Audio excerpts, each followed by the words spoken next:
Kinopit man? Okay. Anong sabi doon? Ang pananampalataya ng mga anak ng Diyos ay manlalangit. Maraming ang Kristiyanong lamig, di ba? Pero okay lang yung Kristiyan. Okay yung kaning lamig. Di ba? Okay kainin yung kaning lamig, bahaw, pero yung Kristiyanong lamig. Di ba? Kristiyanong lamig. Nakakain ba yan? Okay pa yung kaning lamig, nakakain, pero yung Kristiyanong lamig, hindi eh. At kaya nga sinasabi ko sa inyo, magbulay-bulay kasi hindi ninyo maiintindihan kahit sola scriptura ang pananampalataya ninyo kung hindi ninyo babasahin ang salita ng Panginoon. Ano bang episode na yung wildflower? Anong episode na yung wildflower? Ano ba puso ngayon? Marimar, wala na eh, di ba? Ano puso ngayon? Si yung doktora na walang katapusang kaiiyak. Yung doktor. Ano yun? Abot kamay. Grabe! Ngayon, kinakailangan pahabain sa panibagong episode naman, may epidemic na dumating. Kamuntik na siyang mamatay. Dahil nahawa siya. Pasalamat na lamang. In fact, yung isang ineksyon, hindi na para sa kanya, kundi para doon sa may-ari ng kumpanya. Pero naawa sa kanya, ibinigay sa kanya, pinino siya, kaya siya gumaling. Kala nyo, kayo lang na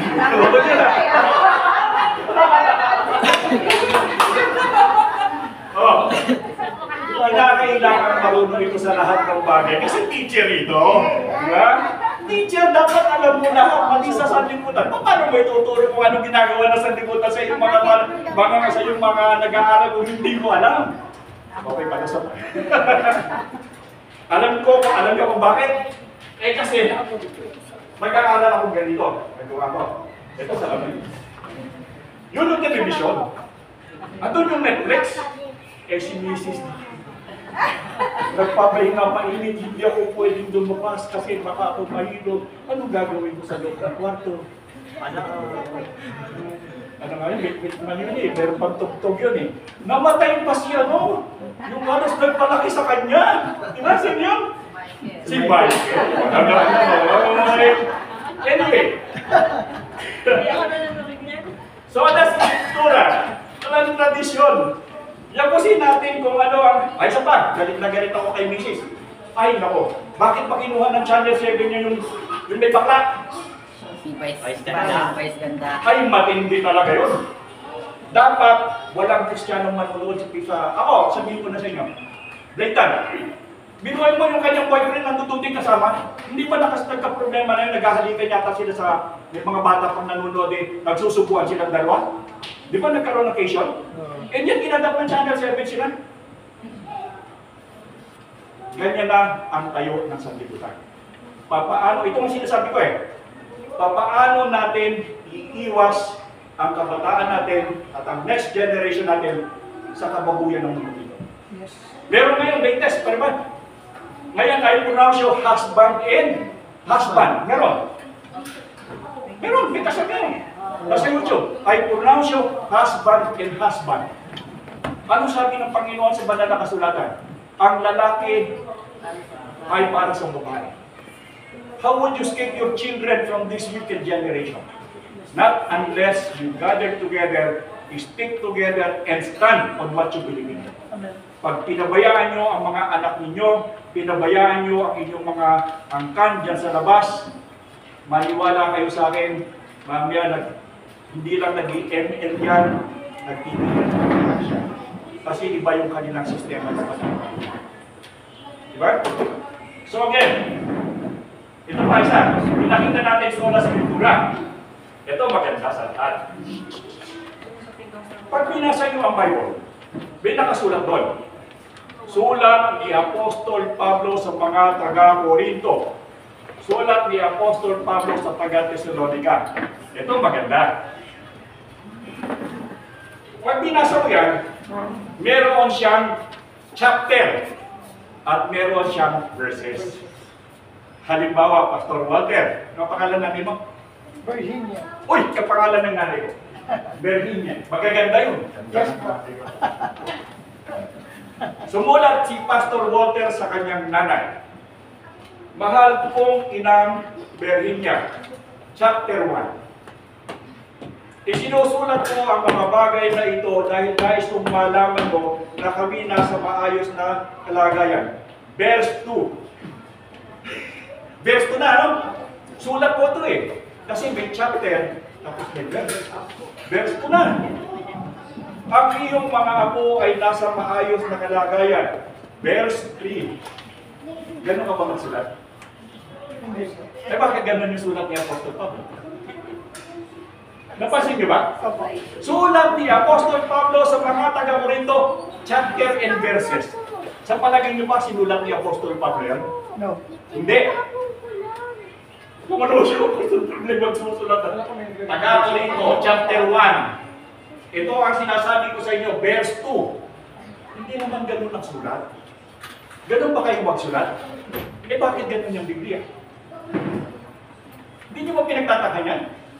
Tagal-tagal ko na nagbabasa, hindi kayo nagtataka, bakit ganyan? May sulat ba ganyan si Apostol Pablo ng chapter and verses? Di ba? O kayo yung lang naisip? Meron po mga exciting na. Okay, ganito yan. Para sa inyong kaalaman, yan, hindi ko maintindihan, ay unang-una na yan ay nilagyan ng chapter. Sino ang gumawa ng chapter? Ang nagawa ng chapter niyan ay si Stephen Langton. Okay? Archbishop of Canterbury, 1207 to 1228. Siya yung naglagay ng chapter. Siguro, hindi ko alam, walang magawa, walang ML nung araw, walang Netflix, walang pagkalibangan, naghahanap ng gagawin, ano kaya pagtripan ko to? Napagtripan yung Bible, nilagyan ng chapter. Nakakatulong naman. Diba? Hindi naman masama yung ginawa ni Langton ng Archbishop of Canterbury. Diba?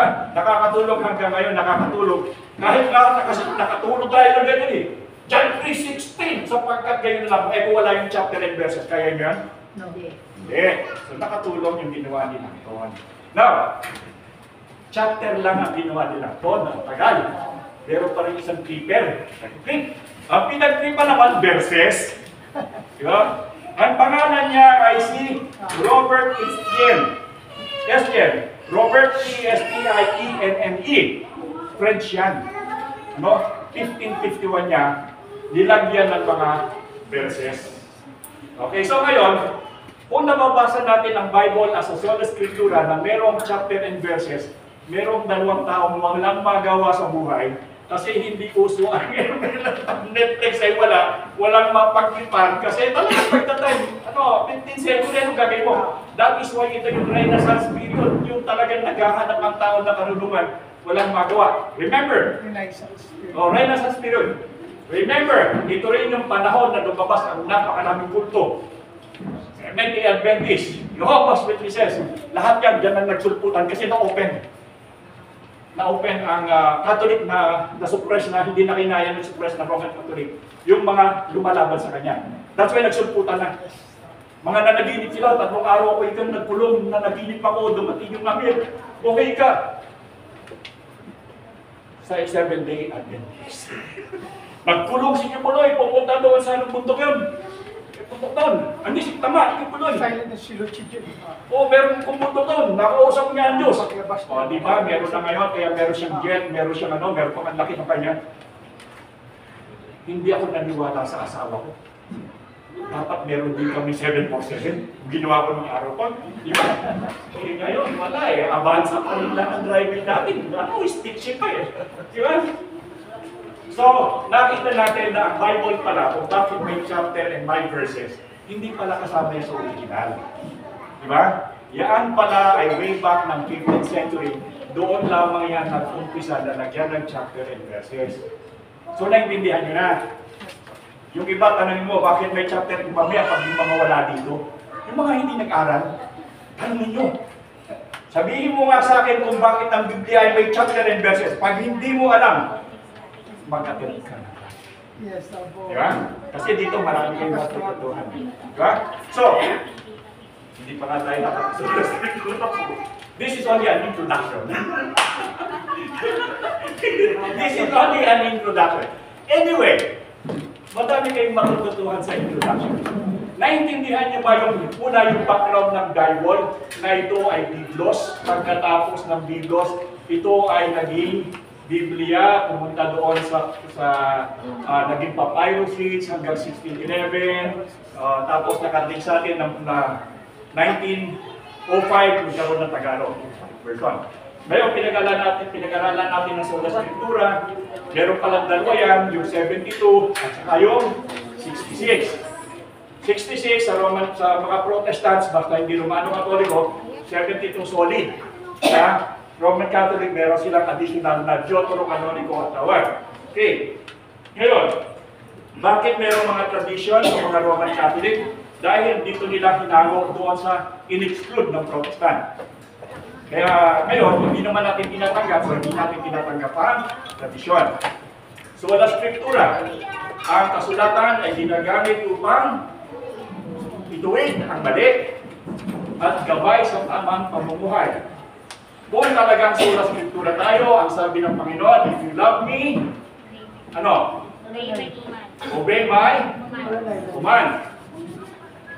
Basahin daw ang kanyang salita. Pagbulay-bulayan, araw at gabi. Okay? If you love me, you do that. Diba? You read it.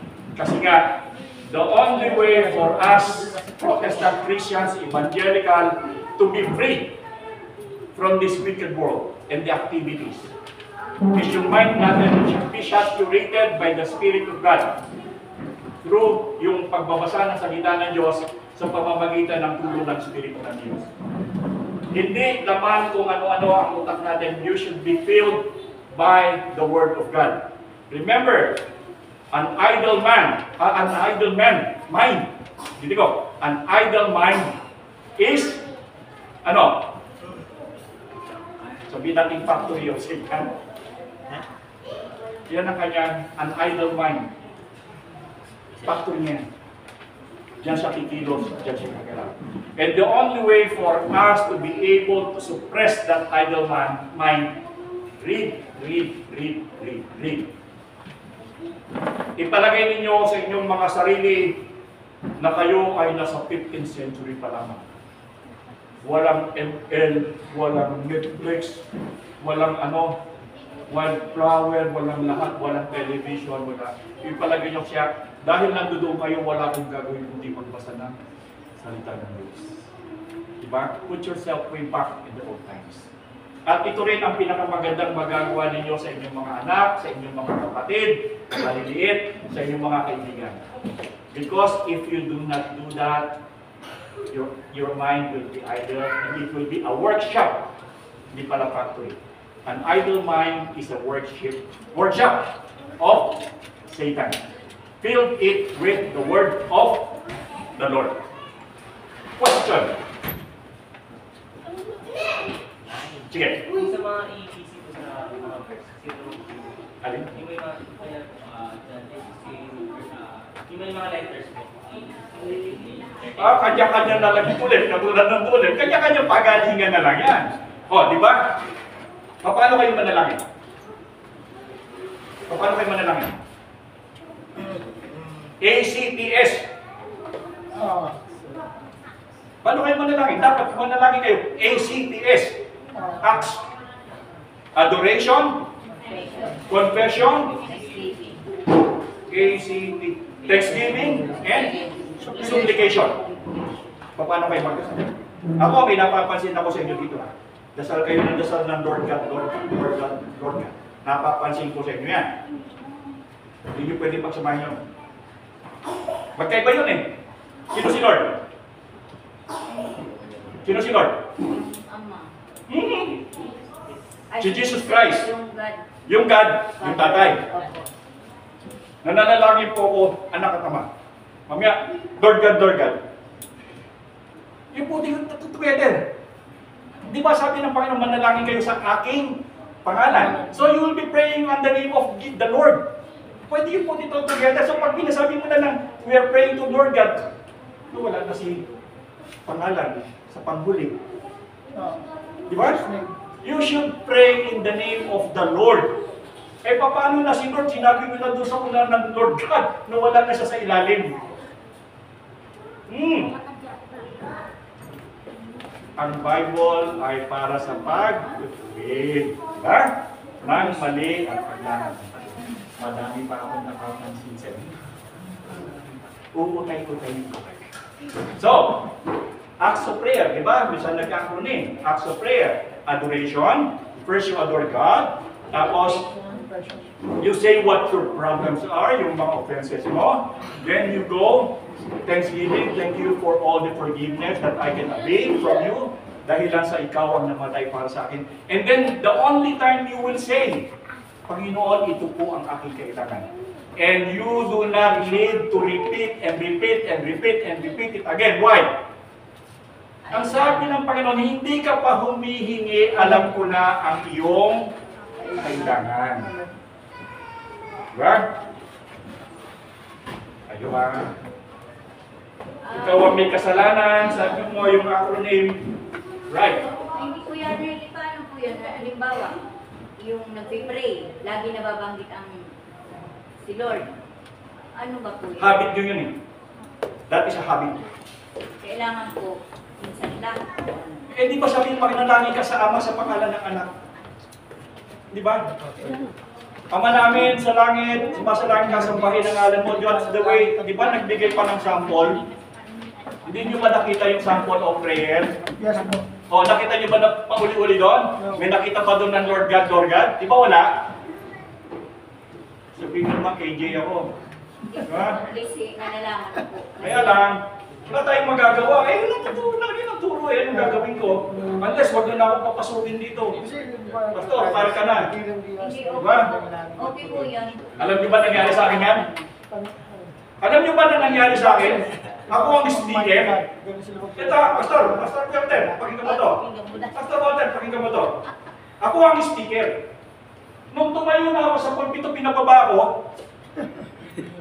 excommunicated ako doon sa simbahan namin. Eh kasi ayaw nilang marinig na ako magsalita. Kasi talaga sasabihin ko, ano totoo? Pinababa ako ng pulpito. Totoo yun. Takot sila kasi sa akin. Takot sila sa akin dahil nang sa talagang sasabihin ko ang totoo, tatamaan silang lahat. Yes. Eh, pasilita katotohanan. Amen. Anong gagawin natin? Ano ang sabi? Ang salita ng Diyos ay katulad ng dalawang talim na baba, tapos sa ay magkabilay tabak, talim. Ay, anong gagawin natin? Anong gagawin natin? Gusto nating maging matuwid, gusto po nating maging tama, itama natin lahat. Amen. Pasensya na kayo. Nag-invite ko rito. Hindi ako pumapayag na hindi matuwid ang mananampalataya. Hindi ako papayag. Sayang lang ang pagpunta nyo sa simbahan. Nagpapagod na kayo. Yes. Di ba? True. Nagpapagod na kayo. We need to lead the kind of life that God is dependent on, expecting from us. Be holy and be like Him. Amen. If you cannot do that, there is no reason for you coming to church. Nagsasayang na kayo. Yes. Harsh ako, no? Masyado ka naman harsh. Harsh. Konting soft mo naman. Di ba? Like when I say, it's useless coming to church if you will not obey God. Useless. Yes. Sabong ka lang kaya tayo. No, jeez. Ayun. Sabong ka sa puti, di ba? Enjoy ka pa. Totoo yun. Okay. Yes. So, again, that is the sola scriptura. Next is sola fide. Next week. Hiwalay na certificate ito kasi mahaba. Gagawin ko na yung isa nyo doon sa tuloy. Sola fide na. Anyway, Pastor Walter, acts of prayer. Let us pray. Sama mo na, sir. Sir, Sama na. Sige po. Tayo po ay sama-samang manalangin. Magpasalamat tayo sa karunungan ng Panginoong Diyos na niyayagya sa atin sa umagang ito. Dakilang Diyos na may likha ng langit at lupa. Pinupuri at pinapasalamatan ka po namin, Lord God, sa mabiyaya at mapagpalang araw nito, Lord God, na muli iyong ipinadama sa bawat isa sa amin, ibinigay, O Diyos. Salamat sa buhay na ito, Panginoon. Tunay nga po, Lord God, wala kaming ibang pupurihin, wala kami ibang sasambahin kundi ikaw lamang, O Diyos. Minsan pa, Panginoon, narito ang aming mga buhay, Panginoon, hindi ito lingid sa iyo. Marami kami mga pagkukulang at mga pagkakamaling nagawa. At wala po kaming kayang itago, O Diyos. Pero Panginoon, maraming salamat sa kapatawaran na iginawad mo sa aming mga buhay, Lord God, sa pamamagitan ng kamatayan ng iyong bugtong na anak sa cross ng Calvary. Maraming salamat, O Diyos. Minsan pa, Panginoon, amin pong tinataas sa iyo, O Diyos. Pinagpapasalamat sa iyo, Lord God, ang buhay ng aming Tatay Arnel, Panginoon, na, Lord God, dinala mo sa iglesia nito upang lubos naming maunawaan at maintindihan ang nais mong ituro sa bawat isa amin. Lord, we know that your word is magagamit sa pagtutuwid at pagkatama at pagsasanay sa matuwid na pamumuhay. Lord, hindi po ito ganun kadali sapagkat involved po rito ang aming mga pagkatao, ang aming mga puso. Pero Lord God, we pray na give us, Lord God, a humble heart, Lord God, a humility heart, Panginoon, na Panginoon, open heart, Panginoon, na anumang pagtutuwid mo na gagawin sa aming mga buhay, Lord, narito po kami. Willing po kami, Panginoon, na patuloy, Lord God, na may tama yung mga bagay na hindi namin lubos ang naintindihan ng una at yun ay naiunawaan namin. Salamat, Lord God, dahil sobrang mahal mo ang iglesia ito, Panginoon. Maraming salamat, O Diyos. Maging sa gawain na, Lord God, sa umagang ito, Panginoon, Lord, salamat sa iyong anak na itinalaga sa umagang ito na siya magpapaliwanag ng iyong mga salita, Panginoon. Dalangin ko nga po, Ama, salamat sa karunungan na nilagay mo sa kanyang puso't isipan sa pamamagitan ng iyong mga salita. At sa bawat isa sa amin, Panginoon, Lord, salamat sa iyong pagpalang salita na aming mapagpapakinggan na patuloy, Lord God, na magiging kalakasan, pagtuturo at pagtutuwid sa buhay ng bawat isa sa amin. Lord, huwag niyo pong hayaan, Panginoon, na iyong mga salita ay nasa isip lang namin, Panginoon. Bagkos, Lord God, ang aming dalangin, ito ay may ukit sa aming puso. At Lord God, makita ito, Panginoon, sa aming pang-araw-araw na pamumuhay. Nang sa gayon, Panginoon, ma-surprise yung mga tao sa mundo dahil makikita nila ang kaibahan ng iyong mga anak sa mundong ito, Panginoon. Lord, hindi po namin kayang gawin ang data to. Kaya Lord God, nagpapasalamat kami sa banal na Espiritu na siyang nagtuturo, tumutulong at gumagabay sa pang-araw-araw namin buhay na siyang nagtutuwid ng aming mga pag-uugali. Salamat, O Diyos. Panginoon, lahat po ng ito ay pinagpapasalamat namin sa iyo. Sa pangalan ng aming Panginoong Hesukristo, ang lahat ay magsabi ng Amen. Magandang umaga po. Wala. Wait.